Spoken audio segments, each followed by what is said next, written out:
Chairman Naushad Siddiqui ভাইজান জিন্দাবাদ।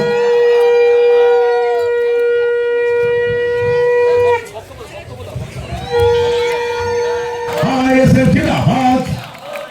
ISF chairman Naushad Siddiqui ভাইজান জিন্দাবাদ। আইএসএফ চেয়ারম্যান নওশাদ সিদ্দিকী ভাইজান জিন্দাবাদ। এবার কুতুবউদ্দিন ফতেহ যখন নামাজ পড়তে গেছে অত স্ট্রেংথ নাই যে সবাইকে মেডিসিন কিনে দেবে। সরকারের দরকার হচ্ছে আমরা অসুস্থ হলে আমাদেরকে চিকিৎসা পরিষেবা বিনামূল্যে দেওয়া। সম্পূর্ণ তো ব্যস্ত হয়েছে সরকার, ওই জন্য একটা মন্দির করে দিয়ে আপনাকে আমাকে ওইখানে আটকে রাখার চেষ্টা করছে। সরকারের কাজ হচ্ছে আদিবাসী, দলিত, হিন্দু, মুসলিম সর্বপ্রথম ভারতবর্ষে এই শ্রমিক দিবস উদযাপন হয়। আর এই শ্রমিক দিবসের প্রাক্কালে অনেক কথা